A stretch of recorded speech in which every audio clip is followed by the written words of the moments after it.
Hello, ladies and gentlemen. Welcome to this week's episode of Matt and Rob Talk About F1. I'm your host, Rob, and with me today is... I'm Matt, again.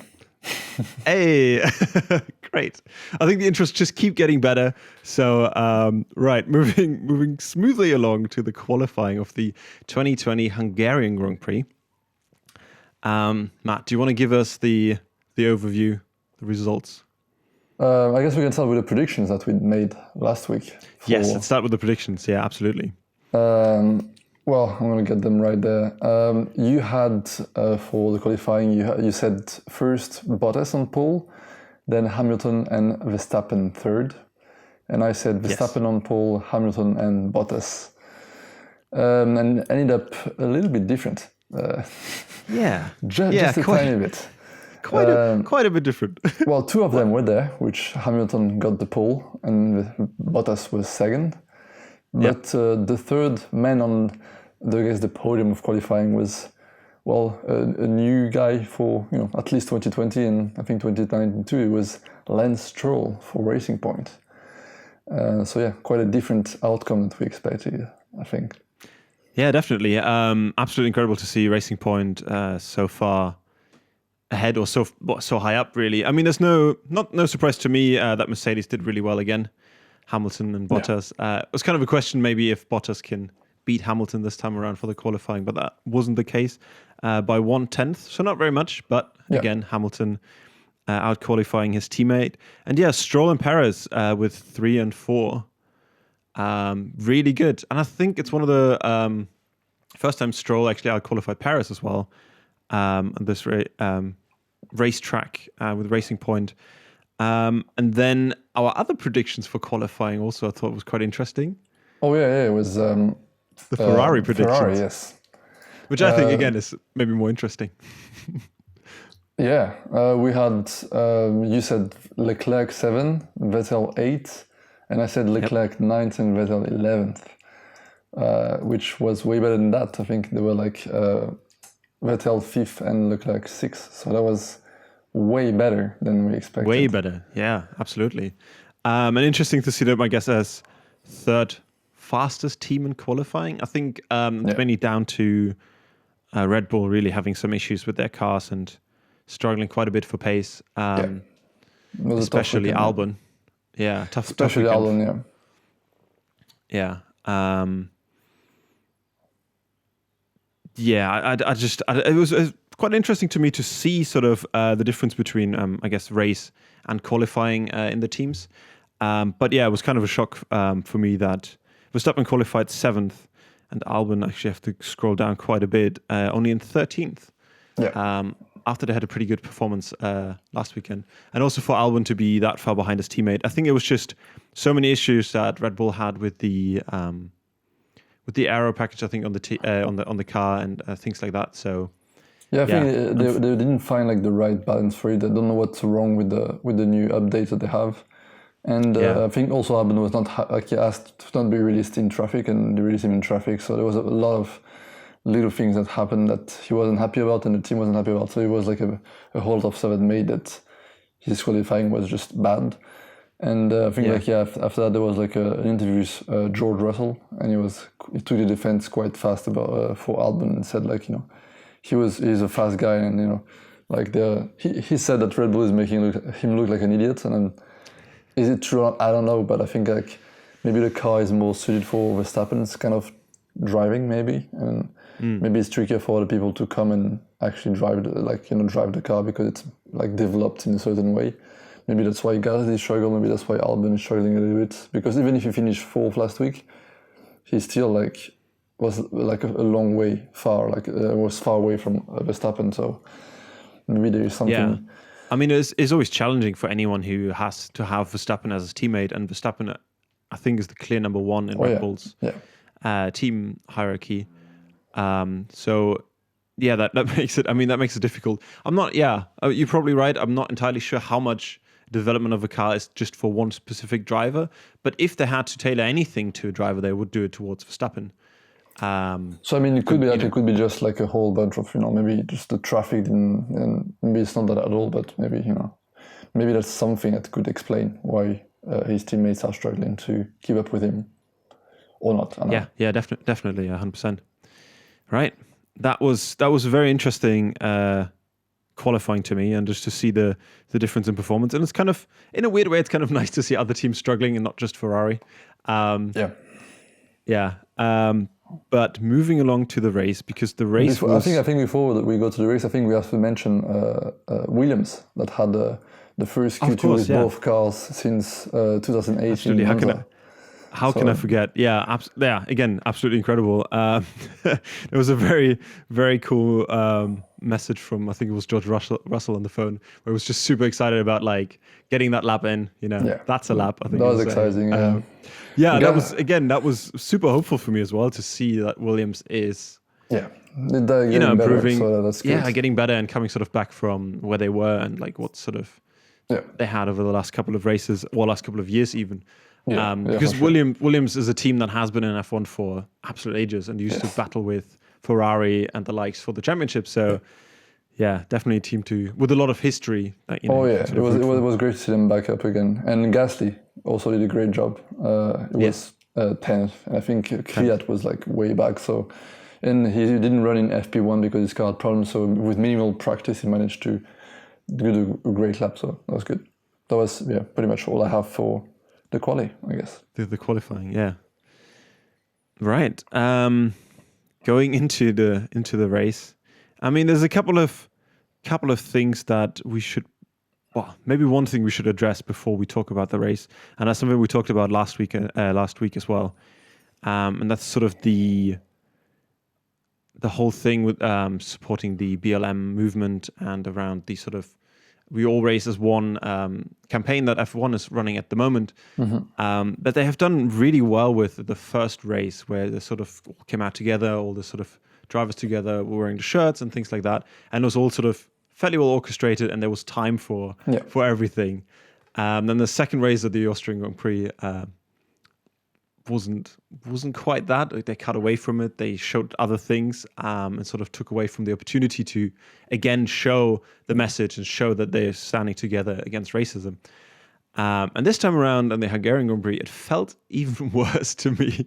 What did you think I think for sure. I think it was very much rushed, and I think Lewis was very much vocal about it at the end of the race. He very much said like he is going to send an email to F1 and try to organize this better, because it was like too much. Like he was saying it once and just not doing anything after. It's a bit. I don't know. It's not the message he wants to push, and he said like he pushed a lot of drivers and tried to change their minds about the topic and stuff, but he won't stop there. So it's hopefully he'll continue to push, and hopefully we have a great message more than just like once, and then we just less and less and less. And if it keeps on like that, it's gonna just disappear in the next race. So that would be sad. I think just overall, I think it's not over. I think it would be sad to just have all these like great hashtags and don't actually show it.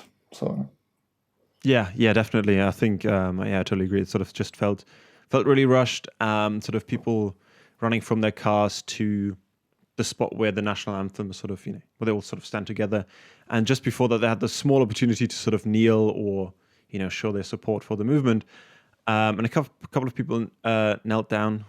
But it was kind of bizarre to see, and there was I'd forgotten who it was. There was a driver in the background who didn't have his shirt on in time, so he was kind of holding it and then sort of trying to put it on.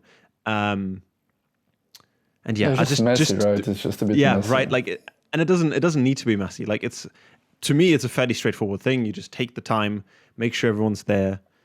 Give that movement a bit of. Yeah, that's the minimum we can do. Is just show like we are united with to support the movement, and that's.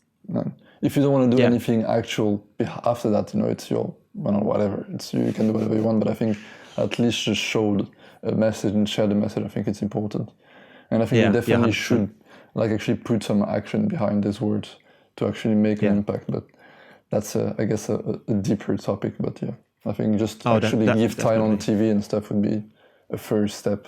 I think that's actually like one of the easiest things they can do, and then hopefully they will progress. So we'll watch out for it for the next race. just to see sort of, and it's Hamilton's sort of homegrown Prix in the UK. So I'd like to. Yeah. I hope that they're sort of that they have 2 weeks to sort of figure this out, and just really make a point out of it, and just make it clear that that's sort of what's happening, and that's why people are doing it. Yeah. Cool. That was that topic covered. Moving on to the race. What do you think? You want to do the predictions? You want to say the prediction we had, or? Yeah, let's do the predictions. The predictions were great for me. Yeah, you were spot on. You were always telling me that we should like put some money on it, and I was like, maybe not. I don't know. Should have put some money on it. Yeah. Right. Your predictions were Verstappen 1, Hamilton 2, and Bottas in 3rd place. And my predictions were Hamilton 1, Verstappen 2, and Bottas in 3rd place. Yeah, I actually forgot you had right. I actually even forgot that. Yeah.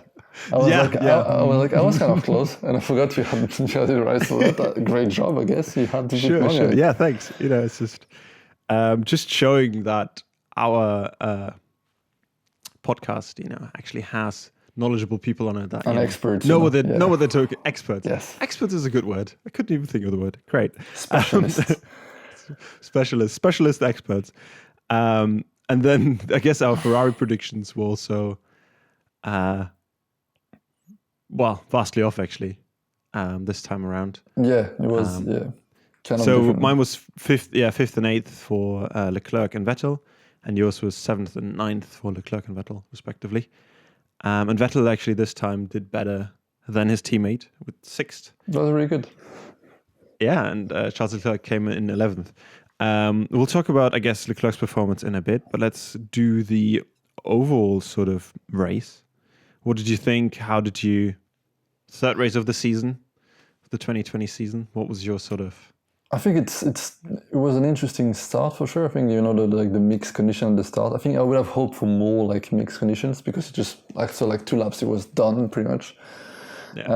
But after that, I think there was a few little incidents at the start which made it interesting with strategy and stuff. But then I think the whole middle of the race was, I think it was not a very entertaining race. Like I think most of it was not very entertaining, especially towards the front. I think, but there was a kind of a little suspense at the end for Verstappen and Bottas, but that's pretty much all. I think it was, an okay race, I would say.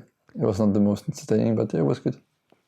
An okay race from Matt. Interesting, yeah. To me, absolutely, yeah, I totally agree. The beginning was, everything went so fast that it was hard for me to like understand what went on. I watched the like highlights like twice, and it's still kind of difficult to figure out what went wrong for certain teams and who had sort of the best strategies and stuff like that.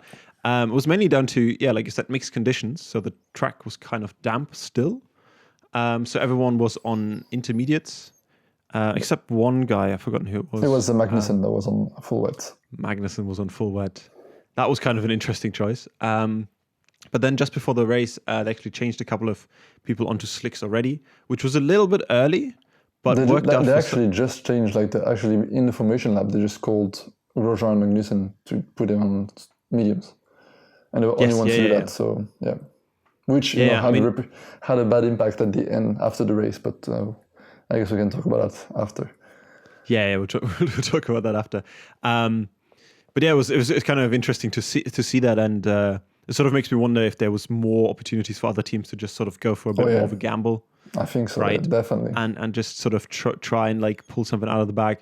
But yeah, that was really interesting to see, because it was basically took them around about 4 laps before things changed. I mean, the start itself was interesting.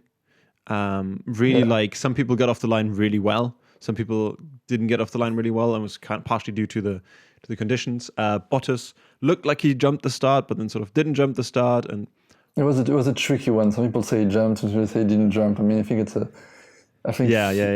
it was okay. I think he didn't gain an advantage to it. He definitely didn't, because he lost some bunch of places and ruined his race with that. So I think he actually penalized himself with that. So I think it's kind of okay. Definitely. But I think some people say that the highlight of the race was before the race, and when Verstappen crashed on the outlap towards the grid, which was, it's Verstappen. So who would have expected Verstappen to actually get tricked by the conditions and just go towards the barrier and just crash into it? That was actually very, I think like Verstappen is out already. And Lewis thought he was out because I think in the 10th lap or something, it was like, how is Verstappen behind me? I thought he was out already. Where did he come from? I thought he was gone. No, he's still racing. Yeah. Yeah, and I think some people say that most of the highlight was when the mechanics repaired his car and was like, they finished and it was like 20 seconds left. And that was like... The coverage that I watched... That was so entertaining. It was like the most... Like there is like a time lapse of the whole repair process, and it's like the guys were just like they were like great legends. I mean, they just like managed to like repair the car on the grid in like the craziest like short time ever. So that was very entertaining. Yeah, Formula One always fascinates me anyway when it comes to those kind of repairs and like changes and things like that. I mean, they changed tires in 1.8 seconds. I think is the fastest that Red Bull has ever done it in, or something like that. It takes, you hours if you want to get your tires changed. But that was just testament again to the incredible skill and the sort of knowledge and everything that goes into just understanding. It's just a super prepared. Exactly, right? The synchronization, just like to know what you have to do. And then like four or five mechanics just sort of jump in, and then there's one guy underneath and on the side. Working at the same time. When do you see mechanics working at the same time on like the same part of a car? It never happens. Right. Yeah. Totally expecting them to start a fight or something like that. But they did it, and they got it done. Amazing. And that was just, I think they had not very long to spare before they put the it was 20 seconds. They put the tire on, and it was like 20 seconds left to spare before they had the penalty. So, I mean... Yeah, exactly. That's absolutely insane. Yeah. Yeah, my heart definitely sunk a bit when I saw him in the barriers. It's just, because usually that's race over. And the way his tire, when he drove out of the barriers backwards a bit and then forwards, his left tire or wheel actually sort of moved opposite to his right, which is never a good sign. That's not good. No, definitely. And then he got it back and everything. Well done for the Red Bull mechanics deserve the trophy. That's for sure. You can give the trophy to them because for sure. Exactly. Usually the someone from the winning team is there as well to get the team sort of trophy. But it should have gone. It should have gone to Red Bull. I don't know. Right, they should have a special prize for Red Bull, like the team of the day. Or exactly. Yeah. Maybe it's one of those things we should add to a list of things of how could we improve Formula One and how can we make it more entertaining. Suddenly something breaks on someone's car, and maybe like can they should fix be like it? a driver of the day and a team of the day. Maybe Mechanic of the day. It'd be kind of cool to see actually, why not? Yeah, just put a spotlight on a mechanic that doesn't get so much credit. So. It would be kind of cool to see a little bit more of the mechanics, and like we said this before, like people that work in the garages and things like that, and back home, just to get a bit more of an idea of who they are and sort of what's going on. Yeah, I think the drivers are very, very good and the best drivers in the world, but the mechanics are definitely up there too, and they definitely showed it this time. So that was great, of course. And that was before the race, so that was just like a little taster.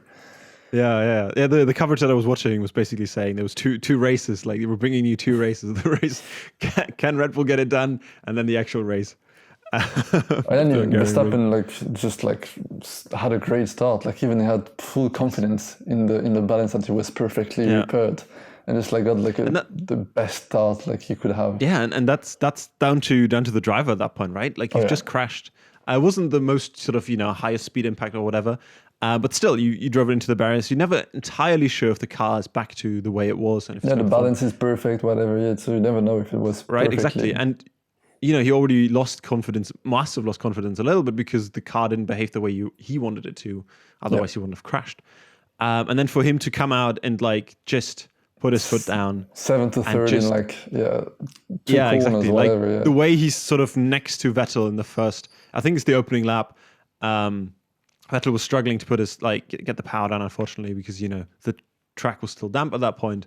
But just side by side, oh my god, I'm pretty sure I wasn't breathing for the first lap or so, just because I was expecting something to go wrong. But actually, everything went right. Like nobody crashed insanely. No, it was a very clean first lap. Yeah, for sure. Yeah. Even with the conditions, in mixed conditions, that's incredible. Yeah, fascinating how like that was almost a highlight of the race, even though it wasn't in the race. Yeah, yeah. I think that was definitely like a highlight of the Grand Prix for sure. Yeah, definitely. Yeah, and I guess then that sort of continued into like lap 4, where most teams had the idea or figured out that the track was drying. Rain was always still predicted, which I thought was interesting. Like there was always, you could hear on the radio. But it was always like 9 minutes away. Like every 5 minutes, it was 9 minutes away. So it never came. It was like, okay. Yeah, but you don't know, right? Like you look on your weather radar, you get predictions, and you have a percentage of rain. Yeah. And rain would have been really costly. Like so, in lap 4, everyone changed to slicks. Most teams went on to the medium compound tires, the yellow wall tires. Leclerc didn't. He was one of the few that went on to the soft, like the red walls, which just. I don't know if you saw the onboard with Vettel. I just watched the video and it was like just before pitting, the Ferrari team calls him in and says like box for softs, and he's like he waits like a couple of corners and then comes in the radio and says, "It just stopped raining. Don't you think medium maybe it's better?" And then he made the team switch his strategy to medium. So you can see like maybe the more experienced driver just manages to like actually, makes the difference, I guess. And Leclerc just followed the team strategy without question. So maybe that shows a bit of, like what Vettel brings also to that's the interesting. table. I think that's, right. Like that, again, that's come down to like the experienced drivers and the sort of younger drivers with a bit more quicker reflexes and things like that and a bit more overall fitness maybe. You're absolutely right. I think an experienced driver can make all the difference. And he would have known what both tires feel like because they've done, all the free practice sessions and the qualifying on the tires. And for him to sort of have that prediction. But for Ferrari to... I don't know. I feel like Ferrari's like strategy department it's never is good. just not... Never. No. I didn't want to say never. But often it's very not great. often not good. Yeah, in the last 2 years, that had been very good. Like they made a lot of mistakes and lost a lot of races just because of strategy. So, yeah, exactly, and that's not what we want at all. And I'm kind of glad that the team sort of listened to Vettel. Maybe they were like, I don't do what he wants. I don't know. They could have had a great result if they had done like, the medium for both. Yeah, 100%. Because Leclerc at that time, it just wasn't a great. And then they switched Leclerc to soft, which was the first mistake. And then when Vettel came in, they did another mistake, which were like way too careful. Didn't release him in the first gap, and then waited like 3 cars to pass by to let him go. So they lost like 5 seconds or something, which was huge, and like it had a massive impact on Vettel's race after. Yeah, so definitely. 2 mistakes I think with the pit stop, that was very costly. It wasn't great. Like him being released late, like 5, 6, 7 seconds of stuff that I heard isn't like a huge difference, I guess, but because of the track and everyone coming in at the same time, that meant he was way further back in positions, which then would mean you have to overtake. But in a Ferrari at the moment, he's not got that like power advantage that he used to have. So overtaking was quite difficult, and he actually got overtaken and had to defend himself, which is a new thing to sort of get used to. But I think Vettel, I mean, obviously that like they should have done a different call there and should have sent him out quicker. I'm kind of glad they, for the first time ever, kind of went for something a bit safe. Weird. But Vettel's race actually was fairly good. Like he came 6th. Yeah, it was a good race. It was a solid result. Yeah. Like the car he had. And absolutely. I feel like he couldn't have gotten that much more out of it. I think, probably maximized what he had for sure, I think, Yeah, definitely. But the difference is where, Vettel came 6th. 6th is still a good position, top 10, great. But he's actually, if you look at the times, a lap down. Oh yeah, that's crazy. To Hamilton. But he's still finished in front of a Racing Point, which is a good thing, We absolutely, don't expect to see Ferrari in front of Racing Point, so... No, that's 100%, yeah. In front of the guy he might be replacing. Maybe. Who knows? At Racing Point, at this time, there's still all rumors and stuff. But yeah, Hamilton's performance throughout the entire race was just incredible. I mean, come on. The guy is just on a different planet. Right, What was that? With a better car. And the way you can see how much better the car is by Bottas' huge mistake and then being able in like, to almost overtake Verstappen in like the last lap. But still, I mean, it was still like, barely, it was still like very far away from Lewis. I mean, even with the mistake at the start, it's just, he didn't lose that much time, to be fair, like, at the start. So it was like, you would have expected him to just, overtake faster and be quicker to be there, but he didn't come up with that. But I mean, Lewis, amazing race. I mean, that was a masterclass. Yeah. Like he was 100%. He was like 30 seconds. He could have finished like 30 seconds in front of Verstappen if he didn't stop. It was the luxury of stopping, putting soft tires, and going for the fastest lap of the race when you're leading the race. It's like it's the most ridiculous thing ever. It's like, I'm just so good, I can stop for an extra lap. And it's just like, try to gain something else. Just like, I really want him to like, I don't know, make it more obvious at some point. Like, I don't know, have a coffee, sit down for a minute or something like that. I feel like he could would have won. It's just, at this point, it's sort of the dominance that when I grew up and I was a bit younger and Michael Schumacher was driving for Ferrari, that's kind of the level of dominance or advantage that I've seen and that kind of stuff. To see it again in Hamilton in the Mercedes is just, and he matched Schumacher's record this week with 8 wins at the same track. So at the same track. I mean, the guy is a 90th pole.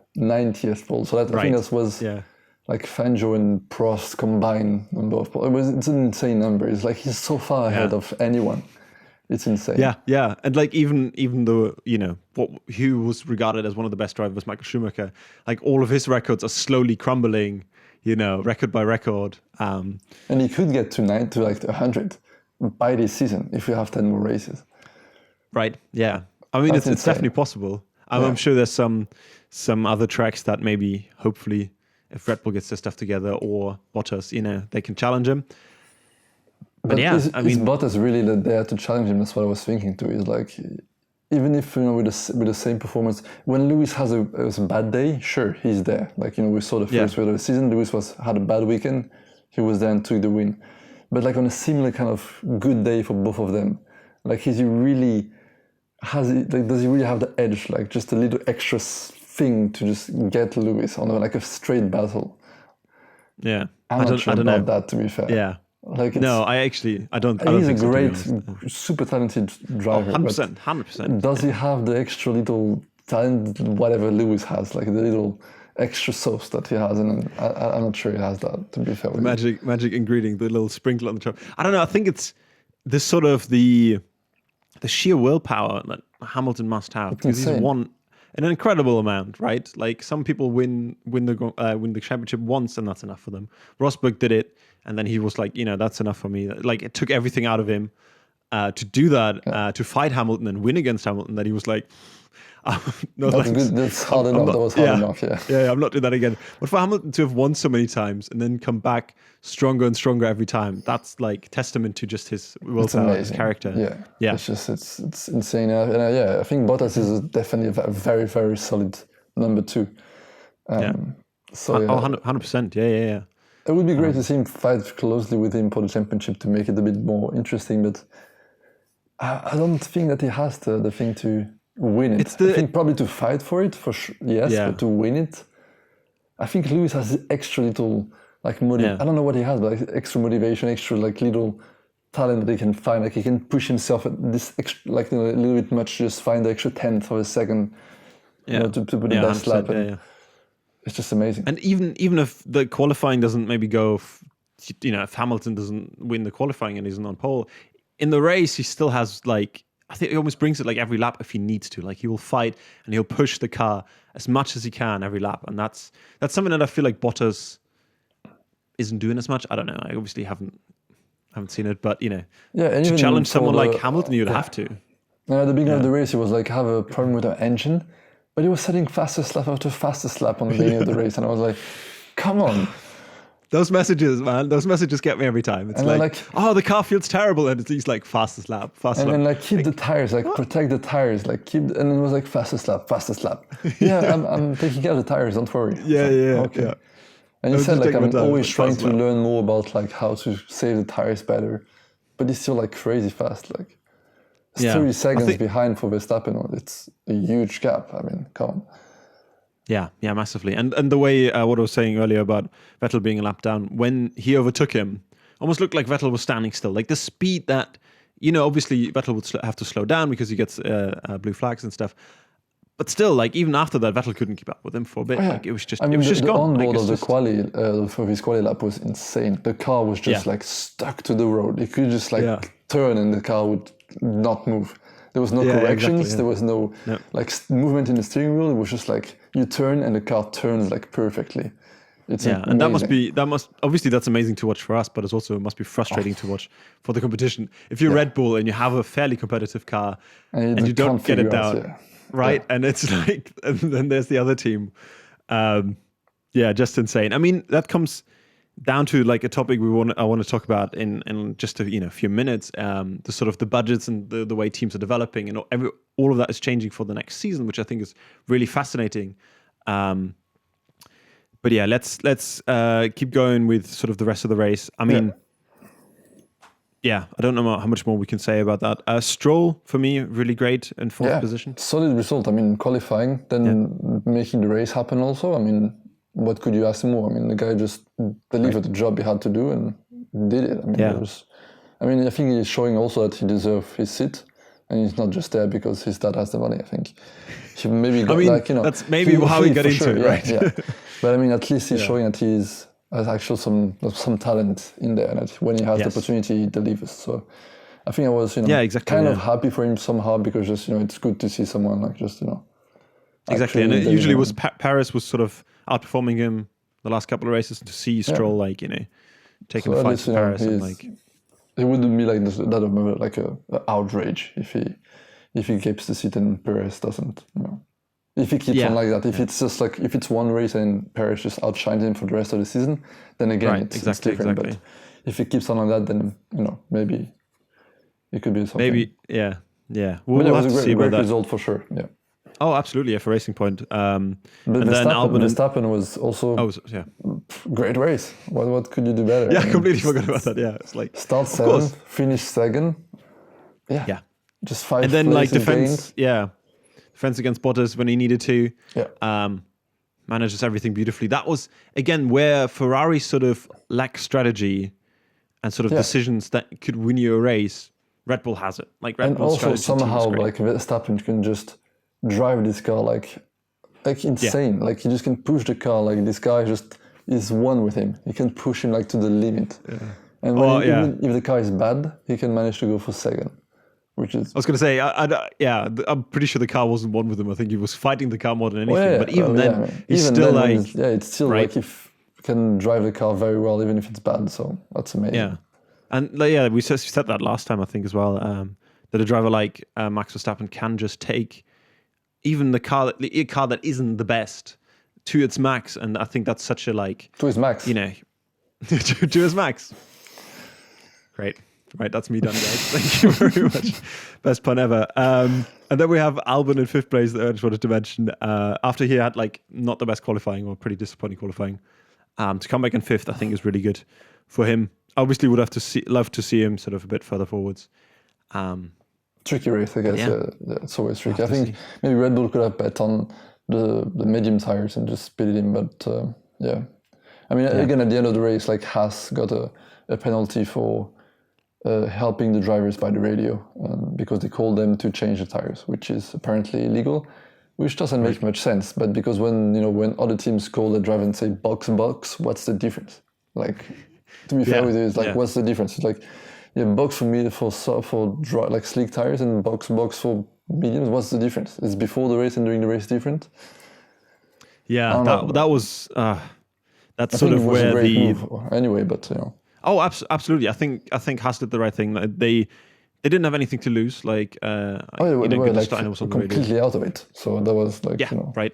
So for them to do that and then to be like pretty high up, I think like they were third and fourth for a long time. Yeah. And Günther Steiner was like on the radio during the race, was saying, if it was me, I mean, the race could be over now. That'd be great. Obviously, they didn't end up like quite that high, but. With the penalty, they finished they still had 1 point with the penalty. Magnussen finished 10th. and Grosjean Yeah. was a bit back, but it's still a point. Yeah, but like it's still something for a team that is struggling that much. Exactly, yeah, and every point definitely counts. And that's what I was saying. Like, I would have loved to see more teams sort of gamble a little bit. Why not? Just try things out. But yeah, like I think that penalty comes down to like the thickness of the FIA and F1 regulations book, where it's like you can say this now or here, and then you can't say it there. So it's a little bit. It's very tricky. I don't think they should have gotten anything for that, but no. But yeah, that's what it is, I guess. So exactly, we're only experts. We can't change the rules, unfortunately. So yeah, right. Sorry, I need to put my headphones back in my ear. Just drop them. Shall we go on to? I think we can topic. mention Renault. I think we should. Yeah, we should talk about Renault for sure. I mean, Ricardo definitely saved Renault. I think got in a point. Even in quali was the best one of the two, and again in the race was way better than Ocon again. So just goes like solid race for Ricciardo. Again, I think he's always like there to, like he's like Max for Red Bull. He's always there to maximize the car and just make it the best result that he can with the car. So we'll see if Alonso can do the same next year. Does he have the edge still to push the car that much? I don't know, but I guess we'll see. And maybe Renault comes with a better upgrade and just has a fantastic car next year. Who knows? There's always hoping, right? And dreaming. Yeah. But I mean, it was a bad weekend for Renault, I think. Yeah. Again, like they were not beat by McLaren because Ricciardo finished in front of them, but in quality they were like behind by quite a bit. And Ricciardo saved the day by being this one car in front, but still not a great weekend for them. No, definitely, yeah, for sure. And I think for me, for the race, that's pretty much all I had, really. Yeah. Cool. Shall we go to predictions then? Let's do predictions, for sure. I think it's quite straightforward, I would say. Let's do quali and then race. Vettel, Leclerc 1 and 2, right? Yeah, for sure. No. I would say Russell, then Grosjean, and then Giovinazzi. Latifi. Oh, Giovinazzi, sorry, yeah. Right, all the kidding aside, what are your top 3 qualifying? So my top 3. Top 3 for qualifying. Very surprising poll, I would say. I would say Hamilton. The Lewis, the GOAT, the king, the master, home race, he's going to do it. I believe 100%. I'm going to bet, I could bet money, I would bet money on it because he's going to do it. Yeah. That's like, I think he's at the track tomorrow already, just like memorizing. And the car was so like stuck to the road like this weekend. Like, it can only be like a great car. And then he's for sure, I don't see like Bottas beating him. I don't see it at all. And, I mean, he's gonna be like, especially after the weekend and like the whole like Messi like homage, like whatever to like the end races and stuff. I think he's gonna be very motivated to market it, like have an impact on this weekend again. So yeah, for sure. And it's his home race and everything, and so I just think like Hamilton, like not easy, but I think he's gonna dominate like practice, quality, and whatever. And then I would say. I still think like Bottas would be like, the car is so good. Like, how would anyone, I don't think Red Bull it's not a track for Red Bull at first. Yeah. And they're struggling with the track they should be good at. So I don't see them coming anywhere near the Mercedes. And I don't see anyone, to be fair, coming near the Mercedes right now. So I would say Hamilton and Bottas. And then, I mean, the racing point looks so great.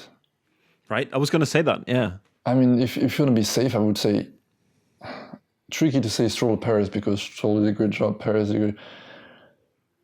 I would say Perez just because, probably more experience, so maybe Perez, But yeah, I mean Hamilton, Bottas, Perez would be mine. Okay. I just gotta go different, but I totally agree. I mean that like it makes perfect sense. I'm gonna say Bottas.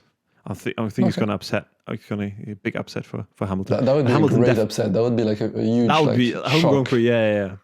But yeah, I think Hamilton second. Like if you like, I can't see any other team challenging or like splitting them apart.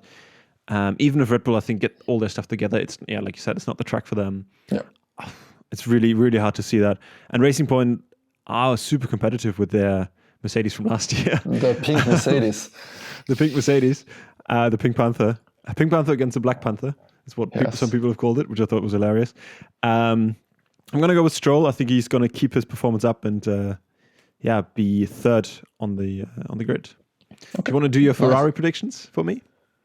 Okay. That's going to be a tricky one. I think Ferrari did a great job here because there was not a lot of power involved in Hungary.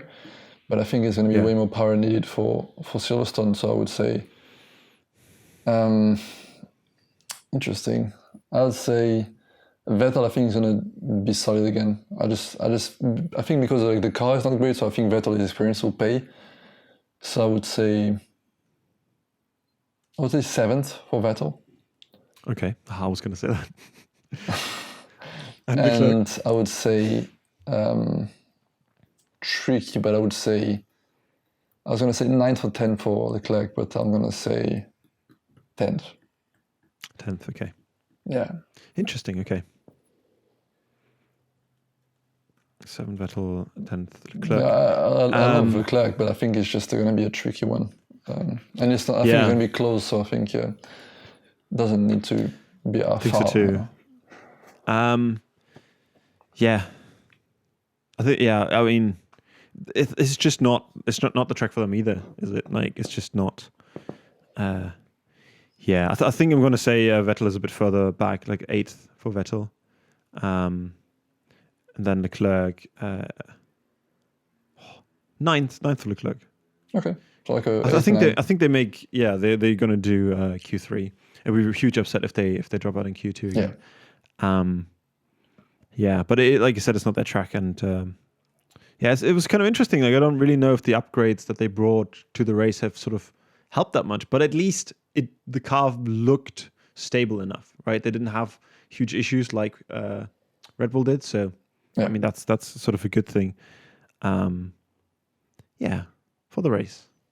What are your predictions, Matt? Well, I think the only person that can come and move the podium would be Verstappen again. But I don't know. I think it really depends where he's going to qualify. But still, I think, will they figure out the problems before? And they have 2 weeks, so hopefully they will. Yeah, a little bit more time. I mean, the Racing Point didn't have a podium yet, which is surprising, just because they were looking so good. But I think Hamilton is going to win for sure.